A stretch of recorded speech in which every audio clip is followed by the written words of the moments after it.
Check, check. All right, good afternoon, everyone. Welcome to the last session of our first days of conference. My name is Ellie Ho. I am in the Department of Inclusion Collaborative. Welcome you guys here.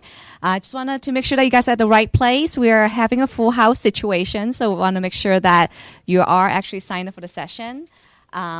By Beth Johns, Putting the Bite in the Bib, Meaningful and Positive Plans.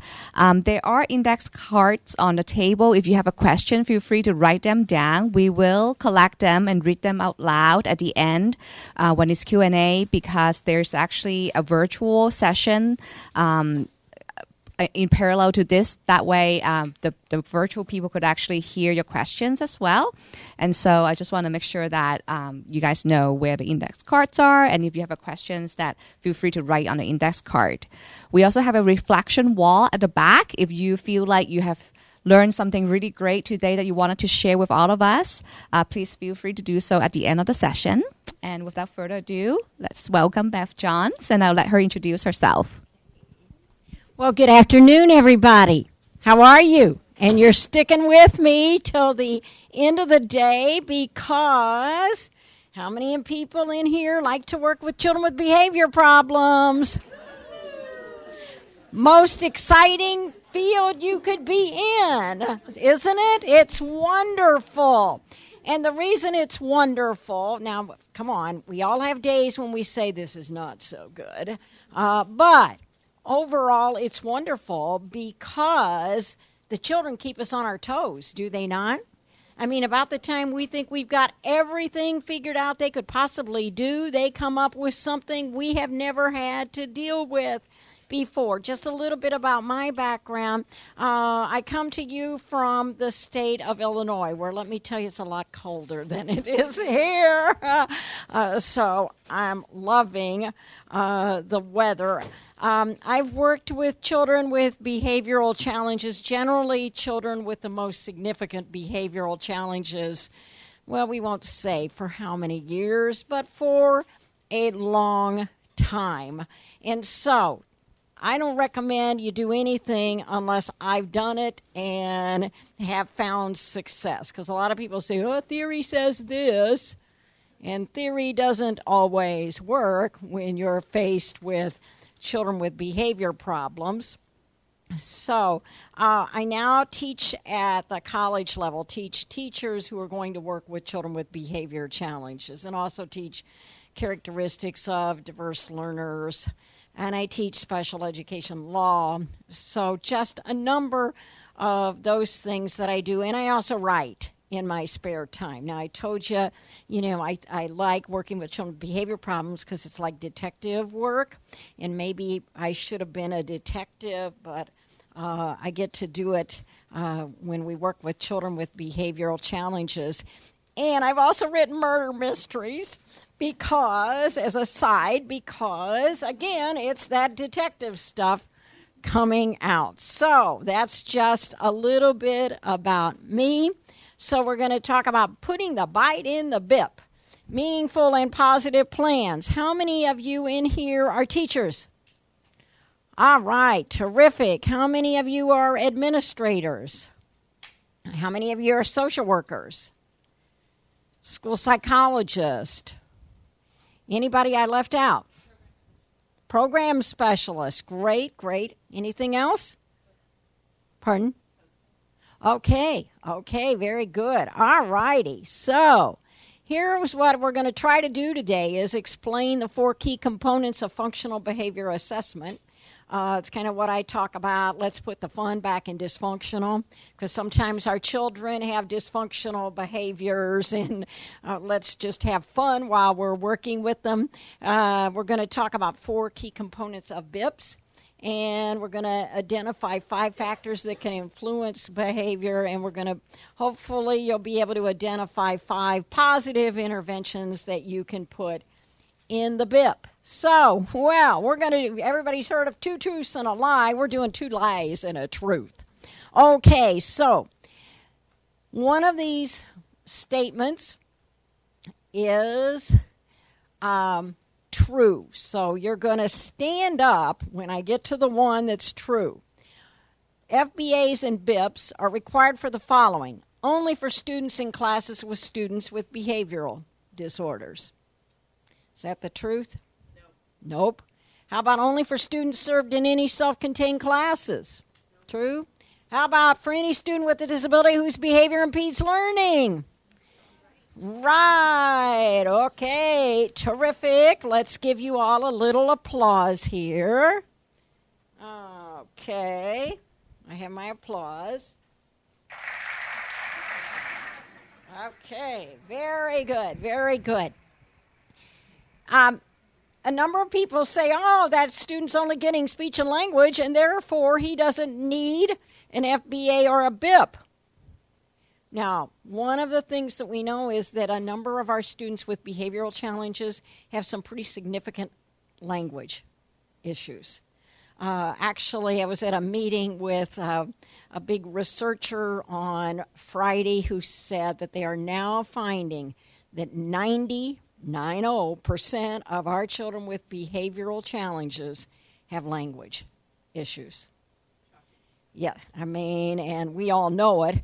I also kind of learned the hard way that a number of our students with behavioral challenges also have gross and fine motor skill problems. You know how some of us get a little too close to situations and we don't always see what's going on with our students? You know, so I would always watch our children get off the school bus because I wanted to see what kind of, bus ride they'd had by the expression on their face. Well, one day the physical therapist was down and she said, Bev, have you ever watched your kids get off the bus? I said, well, sure, I do it every day. And she said, have you watched how they get off the bus? I'm looking at their facial expression, right? She's looking at how they get off the bus, and they couldn't put one foot in front and go down a step. They had difficulty getting down the steps of the school bus. I was so focused on the behavior and their facial expressions, I was missing that. So a lot of work being done in that area as well. Now, so we know behavior intervention plans anytime we impede learning. And then how many of you have heard of the most recent Supreme Court case that we had in special education, the Andrew case? Oh, yes, oh, yes. So what we know is behavior management plays an important role in the provision of free, appropriate public education. And we also know that the lack of behavioral supports can be enough to result in an inappropriate IEP. And trust me, in the court cases where school districts are using a lot of restrictive interventions with students, the question will be asked, what are you doing to positively recognize that youngster when that youngster is engaging in appropriate behavior? So we've had a number of cases that deal with that. So making sure we've got the behavioral supports in place for our students.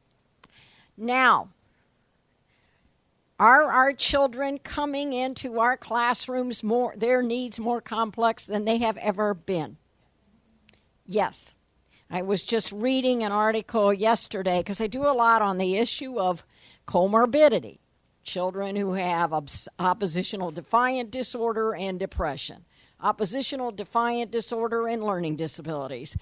They're actually saying now that comorbidity is the rule rather than the exception, that a number of our students are coming to school with multiple issues, not to mention mental illness. How many of our children have experienced trauma? And do many of our children have multiple learning issues? And when we talk about escape, a number of our kids are engaging in behavior to escape from academic tasks that are totally inappropriate for them.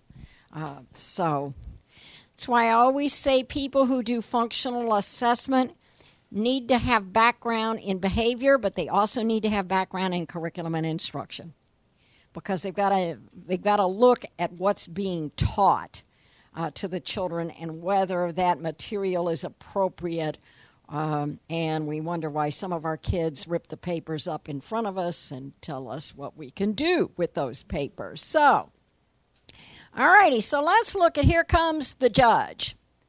This is an actual case.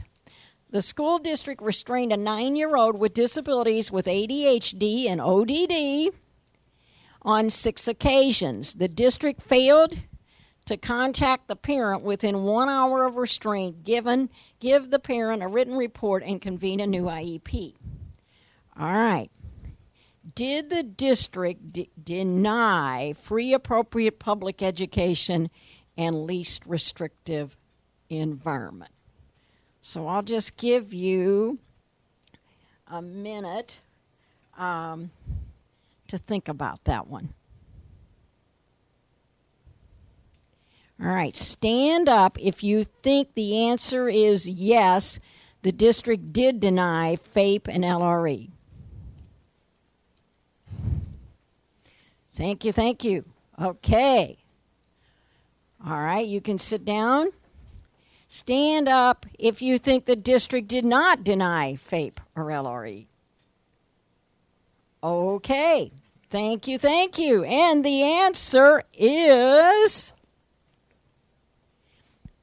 yes, the district failed to follow because they had their own procedures when they physically restrained the student for behavioral issues. They didn't follow their own procedures.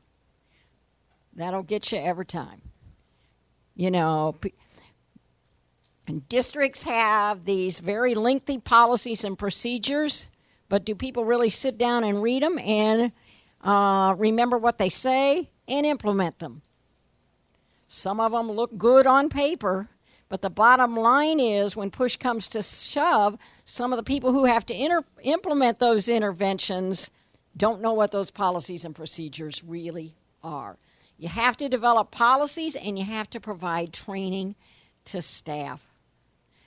That's what's getting us in a lot of trouble. And I could tell you gobs and gobs of horror stories, not the least of which did not happen in the state of California, did happen in another state where a child with autism was having a meltdown. Substitute came in. Substitute didn't have any experience at all. What does the substitute do? Kicks the child.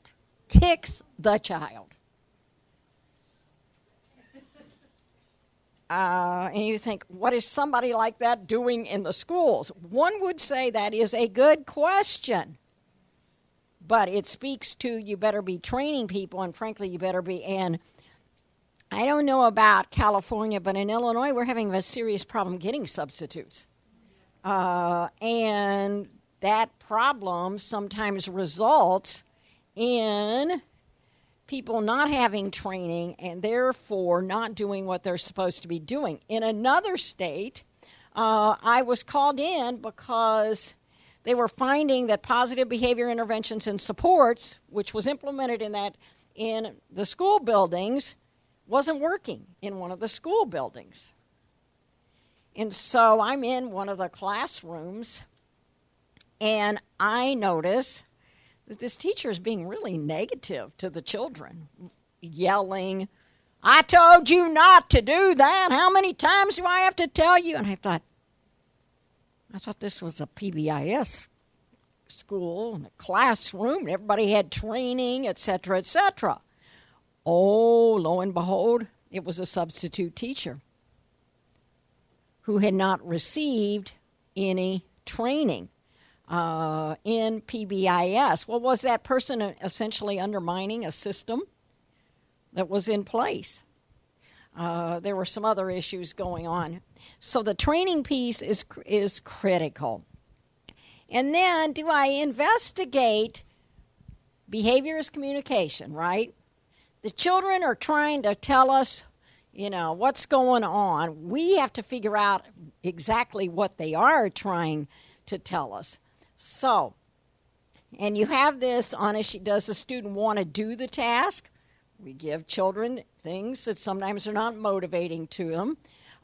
Do they have enough help in order to do the task? I'll tell you that one of my favorite things to do is to take worksheets and look at them and figure out why kids don't want to do them.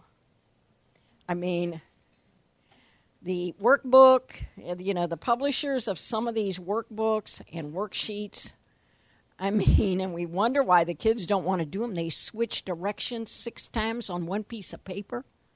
Do you know how hard that is for some of our children to do?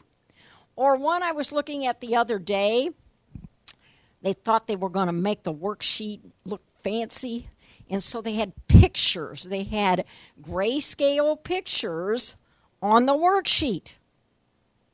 Well, the grayscale pictures were running through the words. Now, would a number of our children have difficulty with that? I thought, oh my gosh, that is a problem. Are they overwhelmed by the sight of the task? Too much on a sheet of paper? Give them some more white space?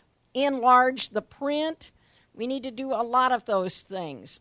Could it be presented in a different way? So just asking ourselves those questions. I recently had someone do a functional assessment on a child that she was having a lot of trouble with the child, and she said he won't do his makeup work. So my question was, and she had a statement in there, he will not do his makeup work, and I know he can do it. To which I said, how do you know he can do it? Couldn't answer that. Could not answer that. Did it have to do a lot with, shoving 10 worksheets in his face? And he's overwhelmed before he ever gets started? And did it have to do that the work was not at the independent level of him? I think so. So behavior is all about communication. And then, so what is functional assessment? In another state, I have a colleague who went in and looked at the FBAs that were done all over the state. Beautiful, beautiful FBAs. They were really well done. And then he looked at the BIPs. And he said, the BIPs don't match the FBA.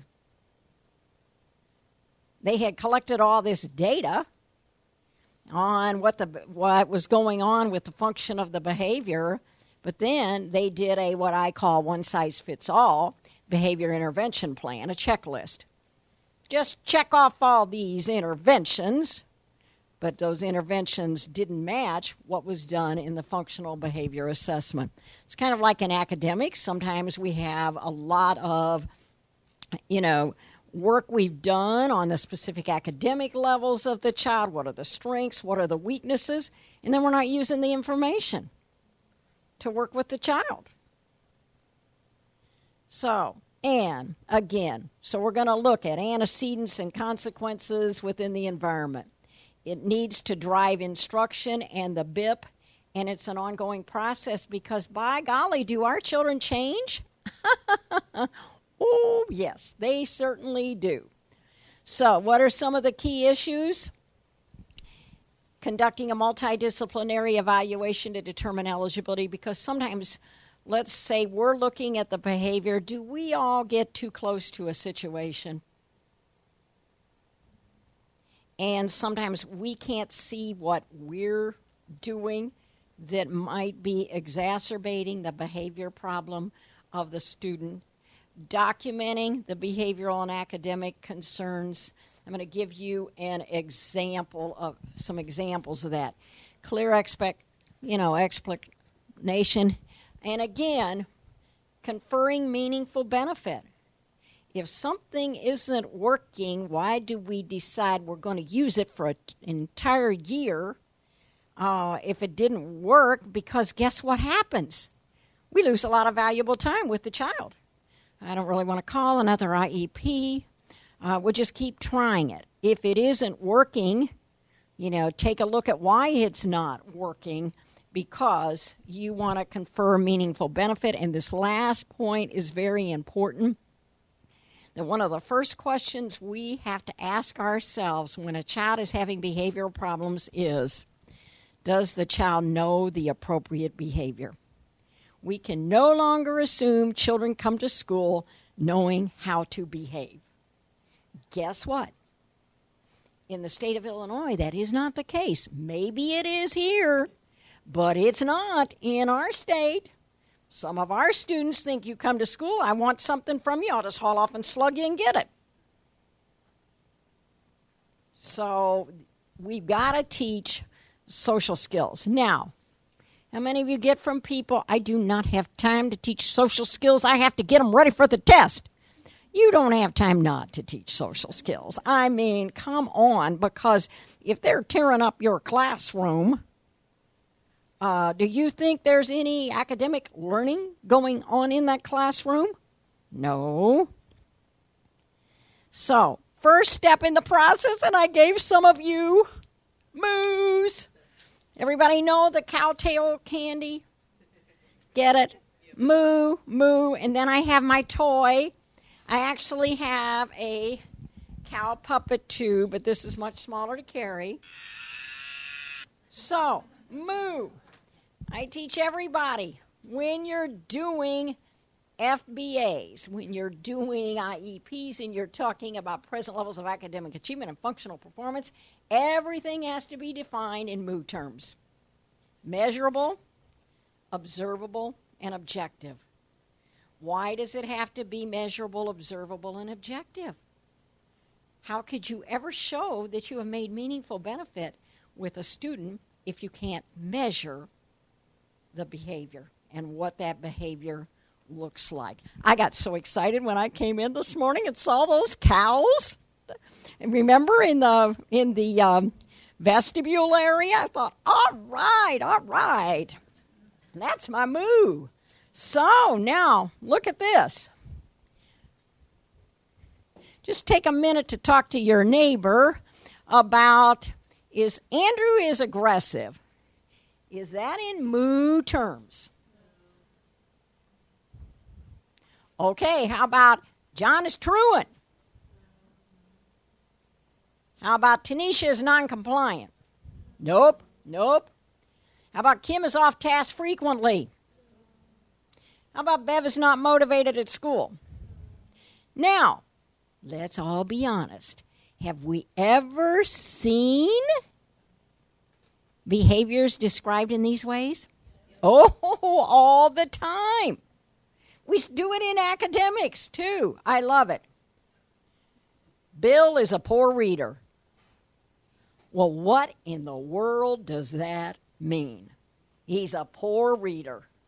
I mean, are we talking reading comprehension, reading fluency, reading recognition? What level are we talking about? On and on and on. So, now, take that. We'll just take a couple of these. Andrew is aggressive. Now, aggression to me, who has spent my career working with children who engage in a lot of physical behaviors. If somebody says, oh, so-and-so is aggressive, I'm thinking they're throwing chairs across the room, desk across the room, whatever they can get their hands on. And then I'll say to the teacher, oh, they're, throwing things? Oh, no.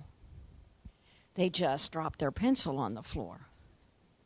There's a lot of difference in that behavior, isn't there? Oh, yes. So, take that Andrew is aggressive, and with your neighbor, rewrite it so that it is moo in moo terms. So take a minute and do that. Andrew is aggressive. How would you write it? So,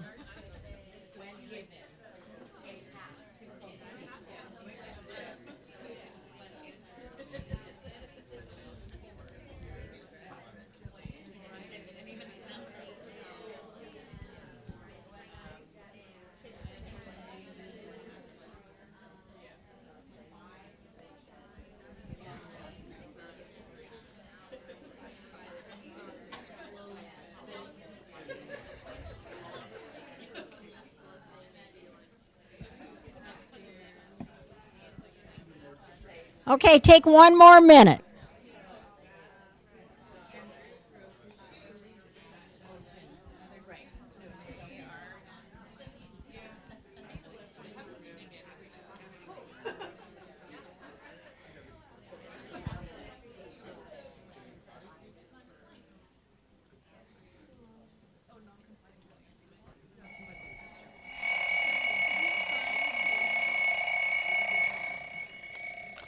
Okay, now using the stranger test, everybody know my stranger test? Can a stranger understand exactly what the problem is? So using the stranger test, can somebody give me an example of what you might have written? Oh, wonderful. What is your name? My name's Cassandra. Cassandra, terrific. Thank you for offering to share. I actually have a student named Andrew, so I'm going to Okay. give you an actual behavior. Okay. Andrew throws his shoes and attempts to swing his backpack at another student when they are not compliant with the teacher. Okay. Oh, so when another student is not behaving, then the student in question is throwing the shoes. Love it, love it, love it. I mean, that's so exciting. Yes, yes. I'm sure when you're engaged, having it deal with it, it's not. While they were on a walk. Okay, so throwing the shoe and swinging the backpack at the person. All right, now, how many of us can understand that? Yeah, and it's occurring, every time another student is non-compliant. Exactly. And what would non-compliant mean? Not following the teacher's directions. Oh, that's a good one. That's a good one. Okay, can everybody understand that one? Now, let's play out my next. So, stranger test. Strangers should be able to understand the behavior. And then another thing that we want to look at, is it a so what? Anybody heard so what? Is it a big whoop? Would you say that's a big whoop? Taking your shoes off and throw? Yeah. That is a big whoop. What would be the fair pair? The opposite appropriate behavior that we want. Right. For Andrew to ignore the other student being not following the teacher's direction. Now, let's use my last test. So we had the fair pair, we have the stranger test, and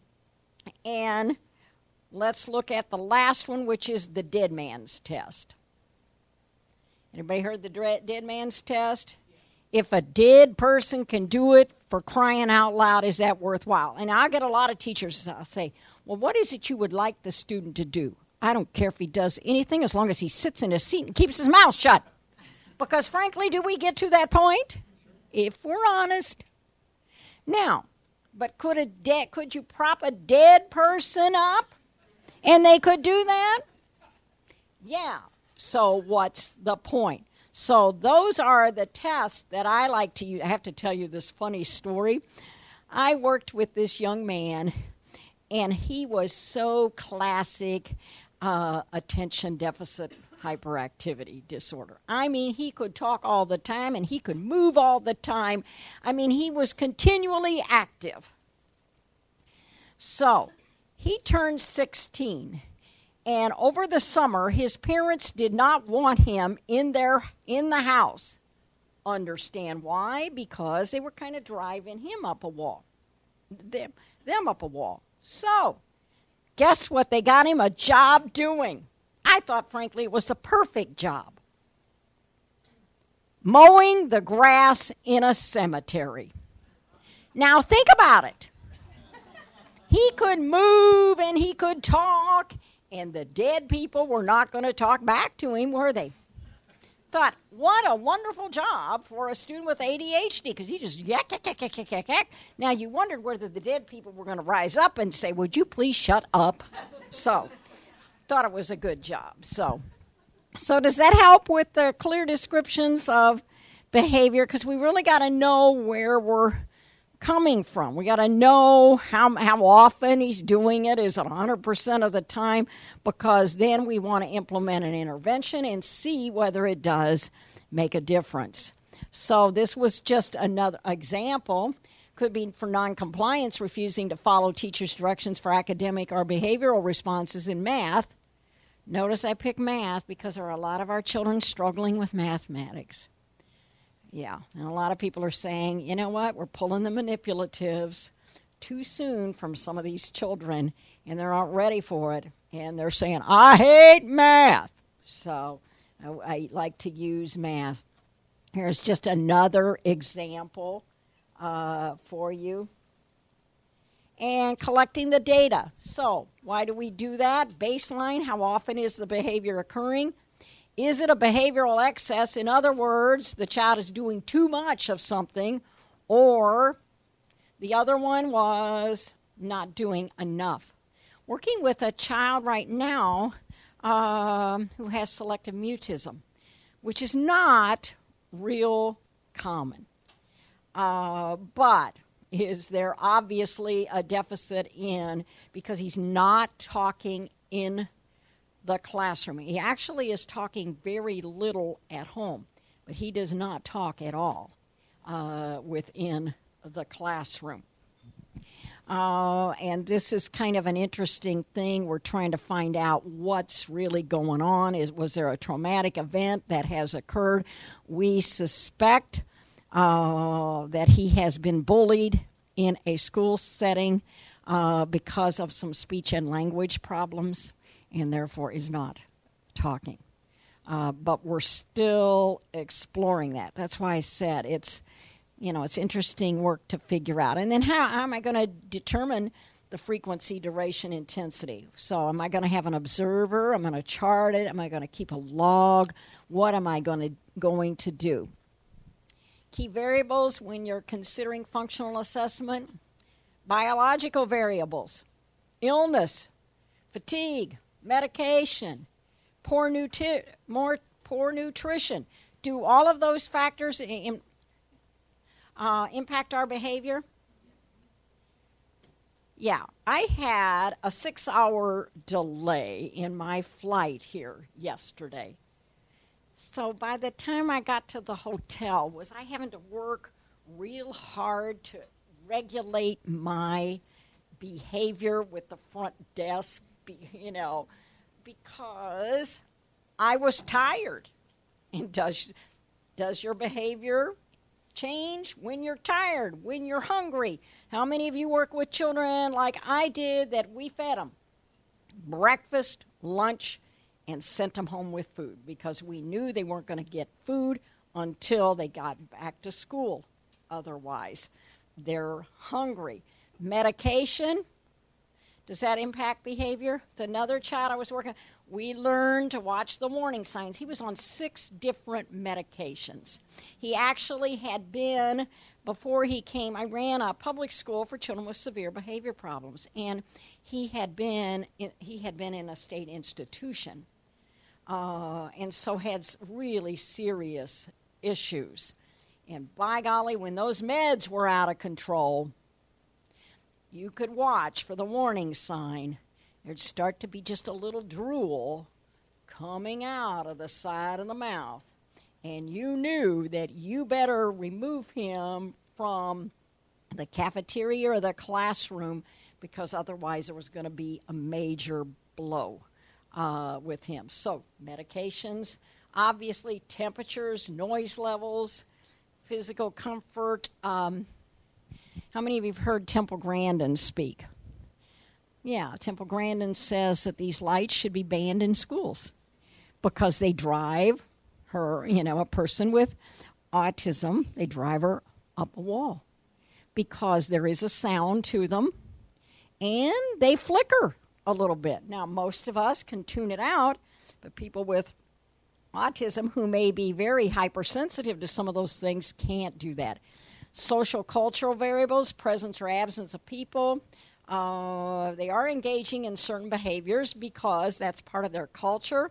We need to understand that, but we also need to teach our children in X setting, this is what is appropriate behavior, and this is what is not appropriate behavior.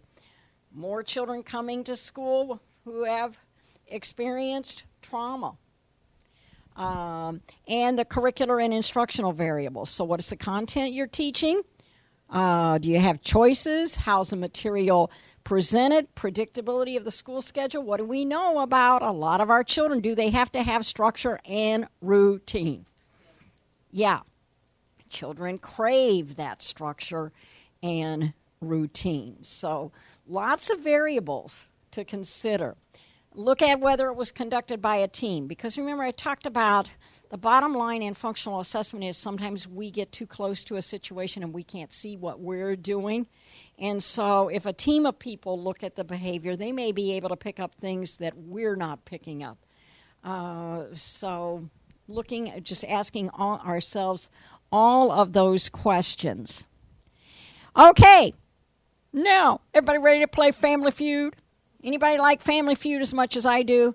Family Feud, Jeopardy, Wheel of Fortune. That's the other one I like. But, okay, so here's what we're going to do with Family Feud. What percent of students have some form of mental illness? Stand up if you think it's 2%. Stand up if you think it's 10. Stand up if you think it's 20. And stand up if you think it's 40. And it is 20%. So this is a smart audience, let me tell you. Okay. Think of that. 1/5 of the children in our classrooms have some form of mental illness. Remember, it goes back to our comorbidity issues. A lot of our children. I'm in the middle of writing a book on children with anxiety disorders. We've got a lot more children coming into the schools who have got anxiety. Some years ago also, you didn't think much about younger children having obsessive-compulsive disorder. I've been working with a lot of children with obsessive-compulsive disorder, and they're getting younger and younger. Previously, we never really identified those children until they started having to move from class to class. When they were in with one teacher, they needed more time to do something until it was perfect. You didn't pick them up as much. But then when they had to start moving from teacher to teacher, and oh my gosh, I couldn't get my work done within this amount of time, then we were getting heavier referrals. So 20% of our students have some form of mental illness. So, the most common observable behavior in students who are anxious is stand up if you think it's avoidance. Stand up if you think it's attention seeking. Stand up if you think it's aggression.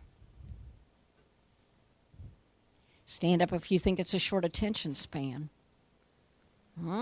Okay, stand up if you're not sure. Because this is a tough one. Do you know what the most common observable behavior is?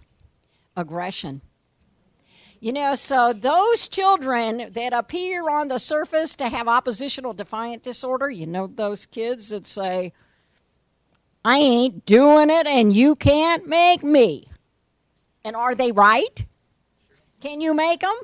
No, you can't make them. So, but it's aggression. So, we sometimes are so focused on the fact that they're being obnoxious that we're missing the fact that they have anxiety. And some of the ODD is related to the anxiety. Anybody disagree with that? How many of you work with kids who are have oppositional defiant disorder? How many of us have ever been oppositional defiant? Oh, yes. Okay. But is sometimes related to anxiety. Okay. What percentage of children ages 13 to 18 have a diagnosable anxiety disorder? Is it 5? Is it 10? Stand up if you think it's 5. Stand up if you think it's 10. Stand up if you think it's 50. Stand up if you think it's 25. Okay, well, this is interesting because a lot of the work says it's about 10%, but I'm going to tell you it's going up. And so we'll probably see in a couple of years as people get better at diagnosing anxiety disorders that it may be even more. So, all righty, now I don't know whether you can read this or not, but this is like the ABCs of behavior. That doesn't come out real good, doesn't it? Does it? Okay, so the antecedents are the triggers and the settings. Now, this whole notion of the antecedents of the behavior is getting tougher. And why is it getting tougher? Because we're dealing with observable behaviors, things that we can actually observe. Well, that is the antecedent, but we also now have to deal with the non-observable kinds of things.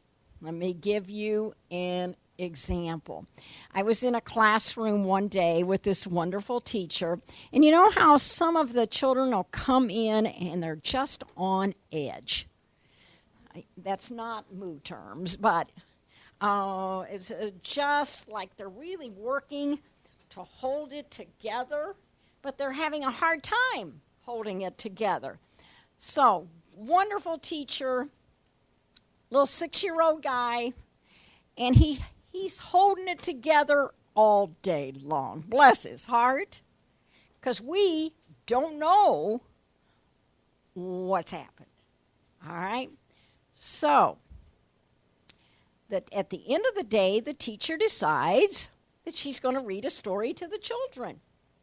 You know, to send them off. It's a nice little story.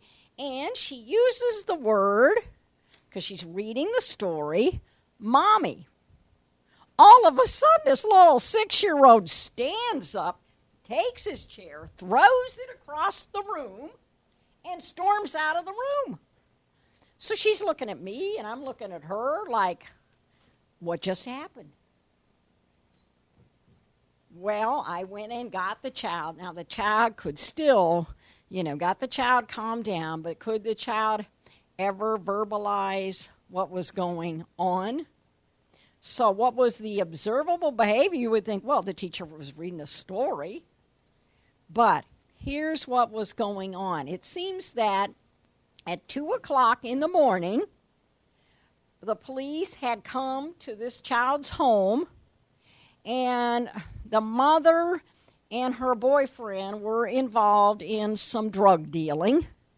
And anyway, there was a big fight, and then the police were called because the neighbors complained about the noise, and then when the police got there, they found drugs. Anyway, they whisked the mother off to jail.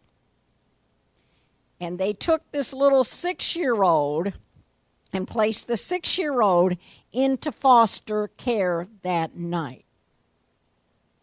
He came to school the next day. None of the school people knew that had happened. Didn't know it. And one could talk about, social services probably should have told the school, but they didn't. And then we thought, well, obviously the principal knew it or the social worker knew it. Nobody knew it. We had to do our detective work, and doing our detective work, guess what we found out? So mommy was the trigger word. This poor little guy held it together all day long, and when he heard the term mommy, that was like, my cup runneth over. I can't take it anymore. And we didn't know that. So while the antecedent looked like it was one thing, there was a lot more to the story than that. A lot of times, too, it's really hard for us, but sometimes we're the antecedents. Would you admit that? Yeah, I mean, I write some on emotional regulation, but yet, if we're honest, a lot of teachers lose. They lose it with a certain child because it's almost like children with oppositional defiant disorder especially challenge our competence. I mean, we feel incompetent when we work with some of them. And therefore, when we feel incompetent, we may start engaging in behaviors like yelling at them, or my favorite, which is begging and pleading.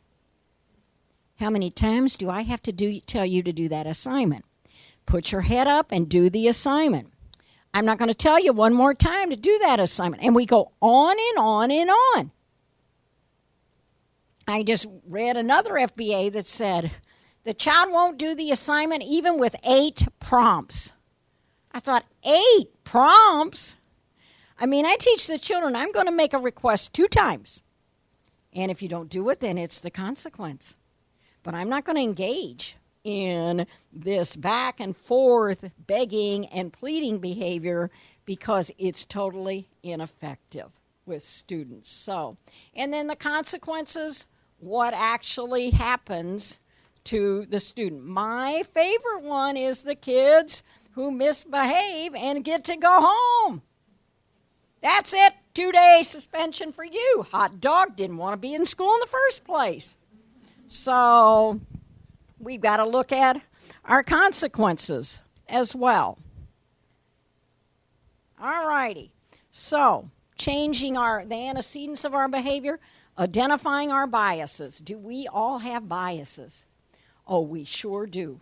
And we're foolish if we don't admit those biases to ourselves. I tell my teacher, because I remember doing this, because I worked with a youngster, and my tolerance for this child was not what it was for some of the other children. Anybody who says we all love all the children in our classroom, no, we do not. I mean, and we better admit that.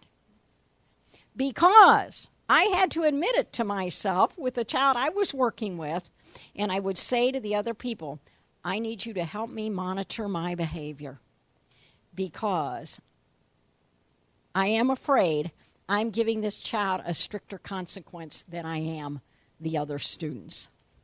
It was my own bias for whatever reason. We just did not click. Have you ever had that happen? Where you just haven't clicked with a student. You have to be able to admit that to yourself because that helps you monitor your own behavior.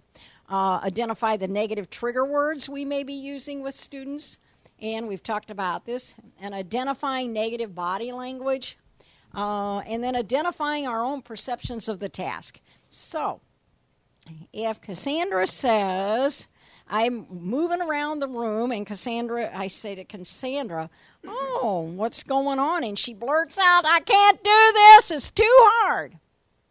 And I say, I've taught that on Monday, Tuesday, Wednesday, Thursday, this is now Friday, and I spout off to her, that's easy. Worst thing I could do. She doesn't want to hear that. So when we say things like it's easy, they can do it, we don't know that. And so therefore, we shouldn't be saying that to the students. So now, generally our functions of behavior are threefold. They're access. They might be access to attention. They might be access to power and control. They might want attention from their peers. They might want a specific item from a student. And we've got to look at whether we're giving attention for misbehavior, because a lot of our kids they'll take attention any way they can get it. And if it's negative or if it's positive, it doesn't matter to them.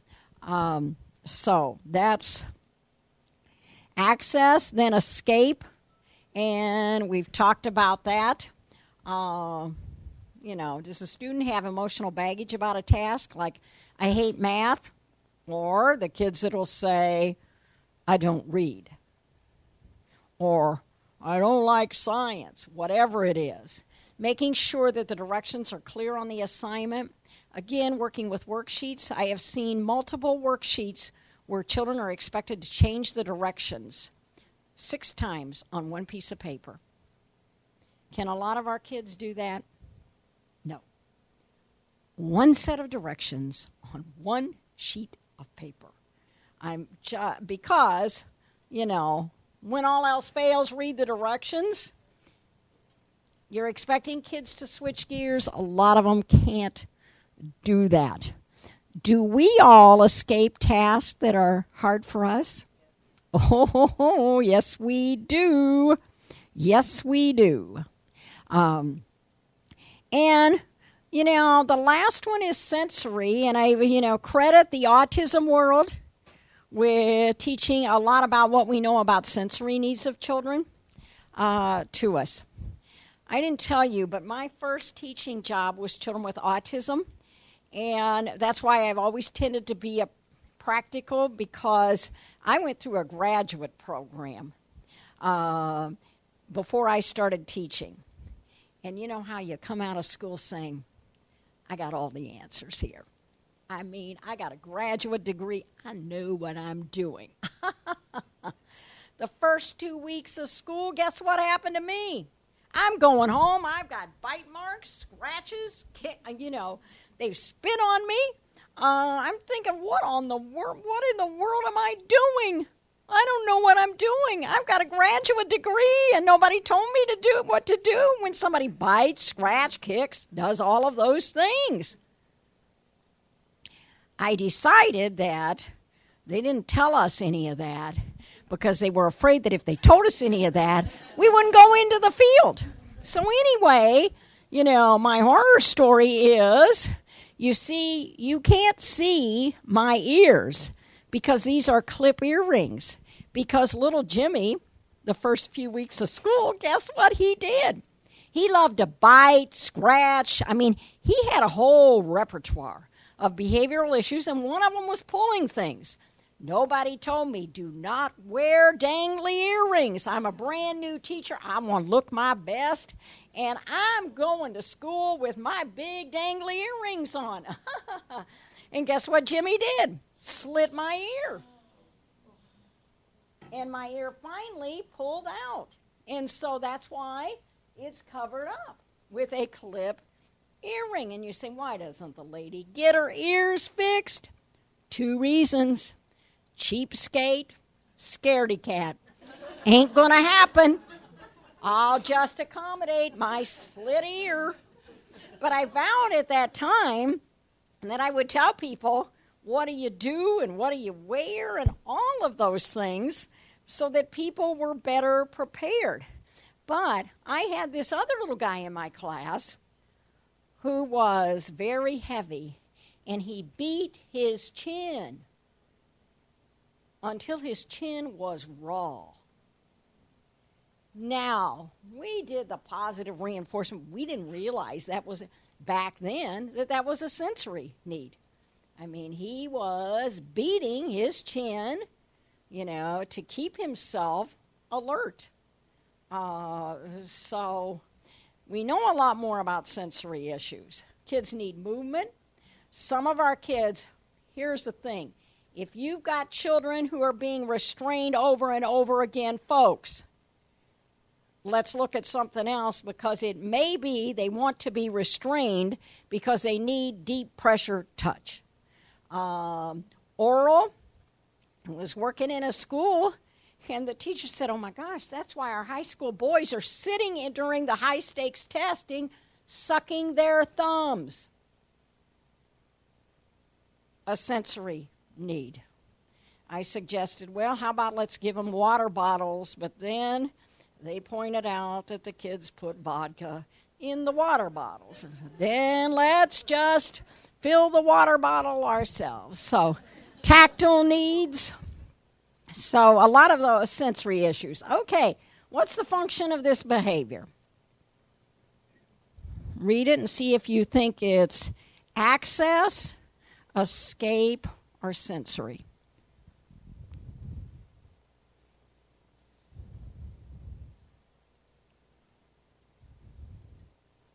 All righty, raise your hand if you think it's access.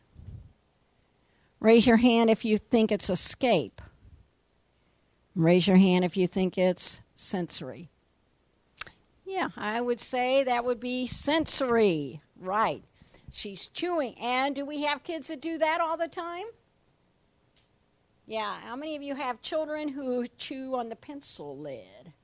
Well, we learned a little accommodation for that, which was to take a fruit roll-up and put it around the pencil or a piece of licorice, but licorice doesn't roll as well. The fruit roll-up, you can wrap that around a pencil and then they can chew on it, and people say, well, you're giving the kids sugar. You shouldn't be giving the kids sugar. Said I'd rather they suck on sugar than lead. So just a little accommodation for that. So, all righty. What is the function of this behavior? Joseph utilizes a wheelchair and cannot talk. Special ed teacher moves him from his wheelchair to a chair in the classroom. Each time she and the paraprofessional do this, Joseph begins to scream and bite and scratch them. What's the function of this behavior? How many of you think that one is access? How many of you think it's escape? How many think it's a sensory issue? Yeah, this one is a little tougher, isn't it? Actually, you know what it was? It was escape. They were not moving the child correctly, and it was painful to the child. Now, they're mad at this kid like crazy. Can't understand why he's screaming because they're hurting him. But they didn't realize they were hurting him when they did that. So the antecedents were actually the teachers moving the student and moving him inappropriately, and he's trying to escape. Oh, so I'm going to tell you a story about Jamie, which proves the point about sometimes people get too close to the situation, and also that sometimes there's more than one function of behavior. I was called in with this child who was in a 5th grade general ed classroom, but he had a learning disability specifically in the area of written expression. Now, what was the first thing the 5th grade teacher did every morning? Writing in a journal. Now, I got called in because this child was suspended from school for 15 days. 15 days, and it was October, and the mother lost her job. So they called me in, the parent and the school, because they said, we don't know what we're doing wrong here. Well, it was very interesting because the school kept a log.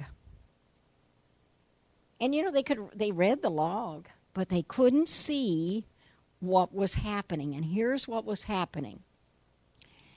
Written journal, first thing in the morning, is that a problem for a child with a written expression issue? Now, am I going to go in and say, cut the journal? No, I mean, I'm a writer, obviously, but we're going to have to look at something else. So here was the scenario. Every morning, child would come in, teacher would say, and now it's time to write in our journal. And Jamie would put his head down on the desk. And then the teacher would go over and say, Jamie, get your head up. You've got to write in your journal. And he'd say, I ain't going to do it. And the teacher then would begin to engage in begging behavior. Come on, Jamie, you got to do your journal. You know, we do our journal, and then we're going to do this. It goes on and on and on. Now, so guess what he finally does? He says, I'll tell you what you can do with that blankety-blank journal. Throws the journal on, actually rips it up and throws it on the floor. And the teacher says that is not acceptable behavior. Go to the office. Now, remember, this is first thing in the morning, and what do we know about school offices? Are those busy places first thing in the morning? And the principal is busy, so guess who has to deal with him? The secretary. So the secretary is, and so he's messing around with everything on the secretary's desk, and the secretary's thinking, I'm not making enough money to deal with this. You know, what have I gotten into? So he says, the secretary goes into the principal and says, look, I don't want to interrupt you, but you've got to deal with this behavior. So the principal brings the child into the office and tries to reason with him about why he should be doing the journal. And Jamie tells the principal what the principal can do in his spare time, and that's not read a book. So the principal says, nobody talks to me like that, and says, I'm calling your mother and you're going home. Ha-ha. Did he get out of doing the written journal? Yeah, he did. Now, what might they have done otherwise? Take a minute and talk to your neighbor about that. If you were in this situation, what you would want to do.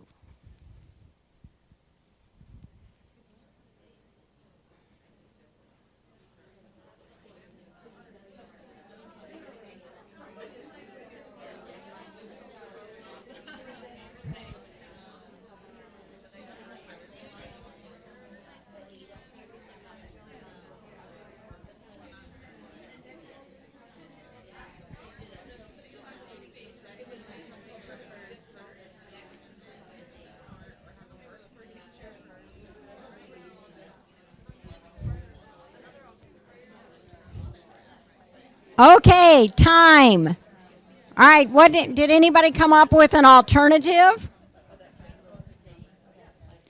Would I ever tell the classroom teacher to change her schedule? No, that's like telling a teacher to change their room arrangement. That's a no-no. Classroom teachers will tell you exactly where the door is if you try to do those accommodations. They have been research that says if you want to turn a teacher off, tell them to change their room around. Whoa, that's like don't invade my space. So don't tell them to change their schedule. So what might you do? Yes, ma'am. What's your name? Rosina. Rosina, okay. So I had this kid, not his thing was Jamie. So I had to do a video journal. Yeah. Wonderful, wonderful idea. I mean, we've got all the technology. That's an excellent idea. Anything else? Anybody else? Yes. Oral journal. Exactly. And that's one of, yes. Uh-huh. Use a speech-to-text assisted. Yes. Yeah. Use sentence starters. Right, right. Give some different structure to it. So, we worked all of that out. The teacher's happy now. So obviously the behavior was what? Escape? Because he didn't want to do the written journal. Which only brings up that one of the things when you're planning schedules, never start the day with something the kids don't do well. Start the day with something they do well. It's a phenomena called behavior momentum. If you want them to do things that are going to be more difficult, build up the momentum by starting with 3 easy tasks and then giving the more difficult one. Now, here was an interesting thing. I went into the classroom to observe, and, we thought we had solved the issue, but there was a little bit more to it because in that classroom, the teacher had mobiles hanging from the ceiling, driving Jamie up a wall. Those mobiles swaying in the breeze, and he couldn't, it was like too much stimulation. Now, would I tell the teacher to take him down? I'd say, would you consider moving that mobile just so that it's not in his visual field? So sometimes there is more than one function of the behavior. Now, teaching social skills. We've got a lot of really good social skills programs out there. There are some that are getting bashed, and they're getting bashed because they're not related to what the children need. You say, oh, we're going to teach everybody this. Maybe they don't need that. So why are we teaching it? What we have to do, and remember I said that when we're having a problem with a child, the first thing we need to ask ourselves is, does the child know how to engage in the appropriate behavior? A lot of our kids do not have appropriate behavior in their repertoire in certain situations. So, part of functional assessment has to be, is it a skill deficit? Meaning they don't know how to do it.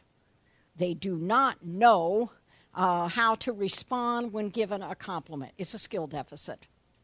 A performance deficit is they know how to do it, and we better darn well be sure they know how to do it. But for whatever reason, maybe there are certain students in the class that are impacting the behavior, and they're not going to do it in that setting. And then the last one is a fluency deficit. And if you think about a number of our children with autism, and we work with appropriate greetings, and we say, how are you today, Scott? I am fine. I am fine. They're not fluent at that. Now, a lot of us would say, because you can probably think of some of your students who may have a skill deficit, a performance deficit, or a fluency deficit. How many of you don't know whether it's skill, performance, or fluency? Yeah, I mean, there are those children, we don't know it, and what a lot of us would say is, if you don't know what it is, assume it's a skill deficit, teach it. I mean, engage in direct instruction and teach it. Now, these are small, and I apologize, but why is it so hard to teach social skills? And it is hard. Because every single teacher has a different set of expectations. 2 plus 2 is always 4, right? But in some classes, do I have to raise my hand before I speak? Yes. In other classes, do I have to do that? No. So teachers generally agree, but they don't agree with right answers. Correct answers become habit, and frankly, what we know about children is that you want them to learn the skill correctly, because if they learn it wrong, it's much harder to teach it correctly. So, the children who have moved from one school district to another, and they're at the new one, and they're running in the hall. And, the people say, at this school, we walk in the hall. Well, why do I have to walk in the hall? I ran in the hall in my other school. So there isn't a lot of consistency. And then students usually get reinforcement for a correct response for academics, but they don't for behavior. Because I can't tell you the number of high schools I work with, and they say, we are not thanking them for that behavior. They're just supposed to do it. Well, let me tell you, in life, people don't keep doing things for us if we don't thank them for it. And we all like to be reinforced and recognized. But some people will say, I am not going to praise them for that. So, okay, now, and in academics, we accommodate. Do we like to accommodate with behavior? No. No, we do not. Okay, so now I need 3 volunteers to do this little skit. Can I just have 3 volunteers? Thank you. What's your name? Wendy. Okay. 2 more. You aren't going to have to do a lot. Yeah, you're saying it's getting late in the day. Okay. And 1 more now. Oh, wonderful, wonderful. Okay, so now you're just going to stand up here. All right, now we're going to do a little short rehearsal.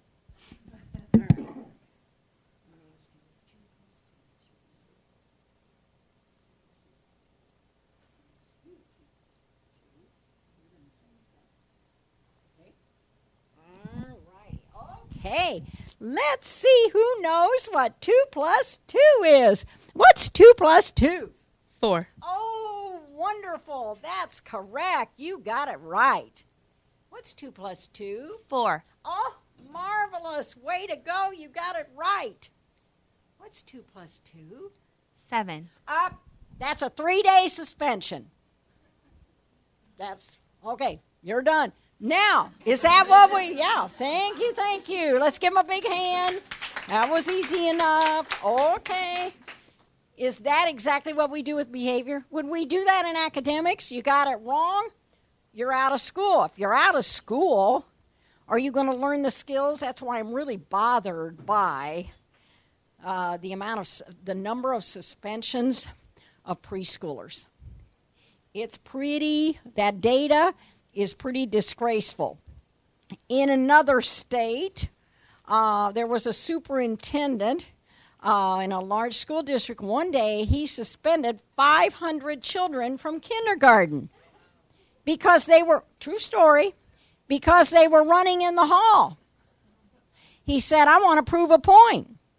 I thought, you proved a point? What a silly thing to do. Why don't you teach them how to walk in the hall rather than throwing a kindergarten child out of school? Because what did you just do? Took away their opportunity to learn. So we say to people, if the kids are not in school, they're not going to be learning. So we better be looking at alternatives to suspension. So and we better focus on teaching children the skills. So components of teaching social skills, good old direct instruction. Everybody know what the teachable moment is? Teachable moment, again, we use an event where the child has gotten into trouble to say, okay, what can we do the next time? What are some alternatives for you? I'm a firm believer in service learning. Do any of you do service learning? Getting our kids out in the community, teaching them that they are of value to other people and that they can serve people, whether it's in a food bank, whether it's helping at a skilled care facility, whatever it is. And there's a lot of work that's been done in the world of suicide prevention, saying that some of our children commit suicide because they don't feel valued by other people. So I'm a firm believer in that, teaching them conflict resolution and teaching them to manage their own behaviors, because a number of our children have extreme difficulty with emotional regulation. We've got to teach it, and we can teach it through goal setting. We can teach it through a variety of strategies. All right, how are we doing? And now, so we've got the FBA. We have the BIP, which is based on the functional assessment. We figure out what the fair pair is, what the opposite appropriate behavior is, and that can be our goal written in MOO terms. We look at strengths to be utilized. Now, I don't know about you, but, obviously I participate in a lot of IEPs for children with significant behavior problems. And you go to the IV and tell me what the child does well. And the teacher will blurt out, nothing. He can't do anything right. Well, sometimes we feel like that. But that child has strengths. What are the accommodations or the modifications? What are the positive behavioral interventions to increase replacement behaviors? That's the key piece. What have we worked out to recognize that child for appropriate behavior? We have not accepted the premise that they're just supposed to know how to behave. They don't. We have to recognize them for everything they do right. And I will tell you, we have to recognize them often. I see schools that say, I'm putting in a contract with so-and-so. If he does well all week, he gets this at the end of the week. I've worked with kids who cannot wait 10 minutes. So what is the little things that you do to recognize the child? My motto is always never take good behavior for granted, reinforce it. And we have to do that. I always ask teachers, I could go into a classroom and say, well, you just need to give the child a little more positive reinforcement. And the teacher would say, thank you, there's the door. And if you want the child, take them with you. People, don't like other people saying it. We do better if we can monitor our own behavior. So what I have done, and I have my students who are training to be teachers of students who have behavioral issues, I have them tape themselves. I say pick a difficult time of the day. You know, when you're having trouble with a student, and just turn on the audio portion of your phone for 30 minutes. And then go home and listen to it. Do not share it with anybody. Just go home and listen to it. And then record how many positive statements you made to the child, how many behavior-specific praise statements you made to the child, how many reprimands you gave. And then I have them look at the number of words that they use in directions, because sometimes we give like 3- and 4-step directions and the kids cannot do that because for a variety of reasons they may be having trouble processing the information. So I think that we have a better chance of changing our behavior if we monitor as teachers our own behavior, and I think taping is a wonderful way to do that. But I say you're not taping anybody but yourself, and nobody else is going to listen to it. You're just simply going to listen to it, and let me tell you, at the end of the day, that's an interesting experience. Because you will say, oh my gosh, I never called on Cassandra the whole day. But boy, Erica, I really poured on the reinforcement for her. So you can tell a lot from, it's a simple intervention. And then response to problem behavior and logical consequences. Meaning that we want consequences that are related to the behavior and teach the child something. So one of the things that I used to do, if a child got in an argument with somebody, then they had to work together on a specific project. Or they had to write a list of compliments about the other person, because then that told, I need to focus on the positives as opposed to the negatives. Self-management, we're going to talk about restrictive interventions, because we have to proceed with caution with those. And then monitoring the plan too, and parent involvement in the plan. Now, I have found that a lot of our parents need as much reinforcement as the children do, because the bottom line is we wonder why some of the parents won't give the school the phone number, because they don't want to hear this from the school. The only time they ever hear from the school is something negative. And that really is no fun for a parent. So getting the parent and recognizing what the parent can do and what the parent cannot do, and plan accordingly. And reviewing the plan again. Don't let it go too long. If you're using timeout and you're using it over and over again, that would suggest that probably the child would rather be in timeout than in the classroom. So we have to look at what's going on in the classroom. So, and again, you have to balance giving the plan a chance to work and allowing failure to go on too long. And this is a big thing. It's called the fidelity of the intervention. I did a whole book on getting behavior interventions right, because we take some interventions. Well, I'll give you an example. I had a principal called one day, mad and all get out. He said, I used that timeout, didn't work. I said, tell me how you did timeout. He said, I sent the kid home. That isn't timeout, is it? So, again, do we occasionally have other school personnel that might be sabotaging a plan? You go in and say, I'm here to help you keep the child in your classroom. And the teacher says, lady, I don't want the child. Doesn't say it to you. Smiles. You come up with a plan. And they're sabotaging it because their agenda is different than your agenda is. Your agenda might be, keep the child in the classroom, we'll give you supports. Their agenda might be, get the kid out of my classroom. So Do we have people sabotaging plans and determining whether the parent is supportive of the plan? I was called in on a case where they were almost going to due process over a homeschool journal. I thought, well, that ought to be a wonderful thing to, I love homeschool journals. So, we sent it back and forth. Well, the teacher was getting pretty nasty in the homeschool journal with the students. Thought, whoa, this was a good teacher. But boy, when she'd write out what the child had done, it was like the child didn't do this, they didn't do this, they didn't do this. Journal goes home, parents crying over the whole thing. I think, wait a minute. Something is wrong. Let's talk about refocusing the homeschool journal.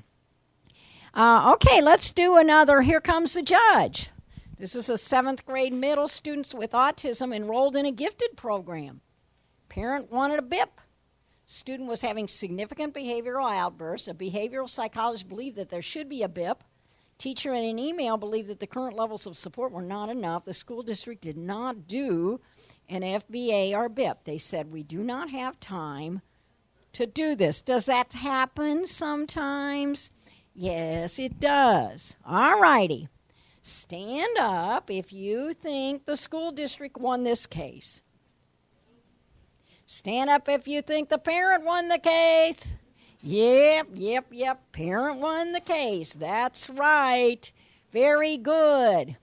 This is the case. Parents said school district discriminated against their daughter when it transferred her to a special ed school. Court said you can't ignore that a student needs reasonable accommodations. So you have to do things. You can't just say we're not doing something. So cautions in the use of restrictive interventions. Restrictive intervention should be the last things we do. They're always going to say, what is being used positively? Have you got positive behavior interventions in place? Is the student harming self or others? Might there be instances where you will need to restrain a child if they're harming self or others? Yes. In another case, this was an instructional behavior disorders program, and the teacher had a mirror in the classroom. We talk later about a mirror for children who like to throw things across the room, kind of like, earrings that are dangling. It's just a little too much of a temptation. So this child was mad one day, and he took the mirror off the wall, and he wound the mirror across the room. And I said, well, and what did you do? Nothing. I said, if the child would, luckily nobody was hurt. But should the teacher have done something? Now, I always say, you don't do any of these strategies unless you have been trained to do those. You also have to look at whether you're controlling your own behavior. We have had cases in some states where children were physically restrained, and the people involved in the restraint were mad at the child. And they put undue pressure on the child, and in one state, a child died because they were using a face-down, floor restraint, and they were putting too much pressure on the child. Did not realize the child had medical problems. He was asthmatic, and he died. So people who are upset with a student probably should move away. Let somebody else deal with the situation. And are we debriefing after any use of a restrictive intervention? One of the things we always did was, all right, we had to use either timeout or physical restraint. That was the way we monitored the fidelity of the intervention. Is there anything we could have done on the front end, antecedents-wise, to change so we wouldn't have ever had to get into that situation? So I think those debriefing sessions are really good. And has the family been notified by the end of the day that a child was restrained or timeout was being used for too long? How many of you have a timeout?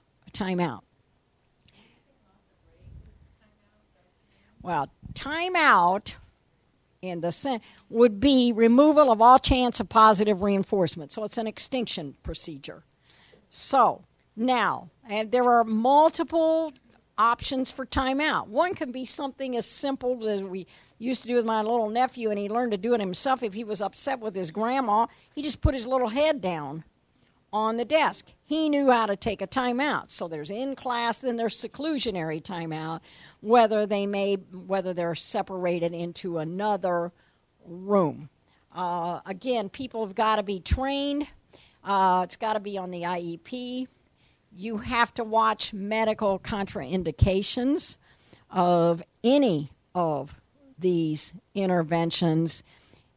Timeout never, ever, ever, ever works if you don't use positive reinforcement when the child is doing what they're supposed to be doing. And that's true of ignoring procedure, because those are all extinction procedures, and they don't work if we don't reinforce the opposite behavior.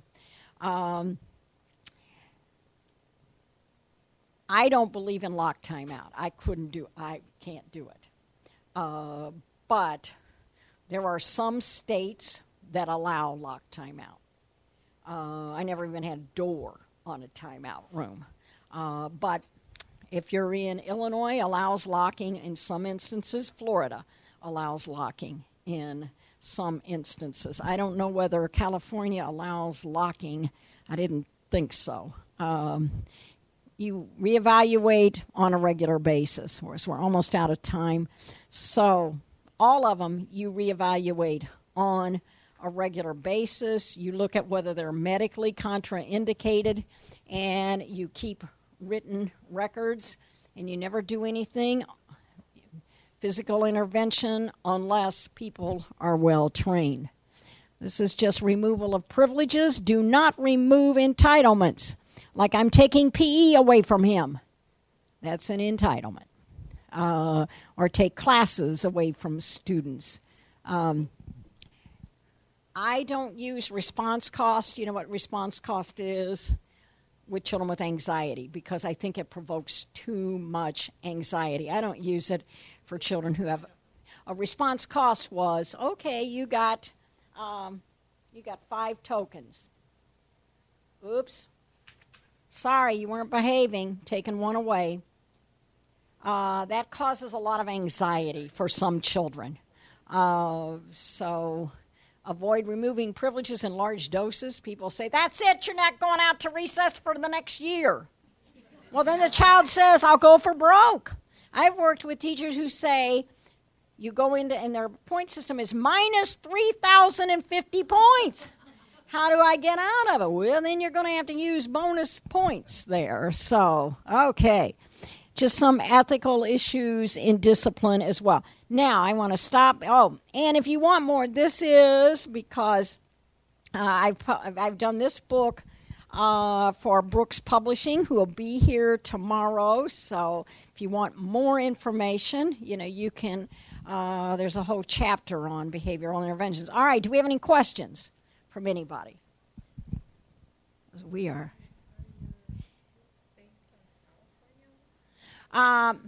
No. Actually, this book is based upon across the United States. And when there might be a difference in a state, generally I will tell that. Like, I've done a lot of work on timeout and physical restraint. What states allow it, what states don't allow it, etc. Generally, I use the federal as the basis, and then, say, because you have to know your own state's laws and regulations as well as the federal level. All right, other questions anybody has? Yes, ma'am.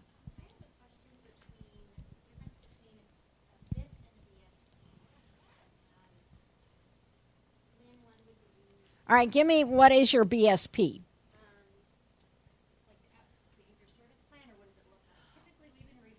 Oh, like if it's a child who's a 504 eligible?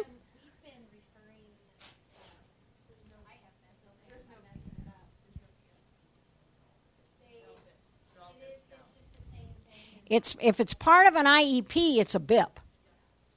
Now, you could have Remember, you could have a BIP. I thought maybe you were referring to a BIP for a child, because you can have a BIP for a child with a 504 plan. A lot of people don't think that, but you can. So, but they're all together. We have what we call level 1 behavior plan, which isn't a BIP and doesn't require an FDA, but it's like if the behavior is not so extreme that it would qualify for needing an FDA, but there's like something going on that Yeah. we want to address. It's kind of a low level, like first step. Yeah.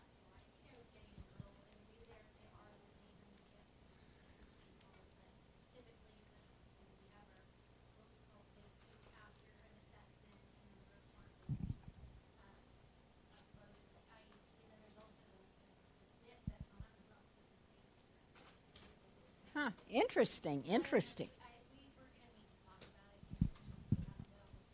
Yeah. It's a good question. Okay, anything else? All righty. Thank you all for staying until the very end and for your dedication.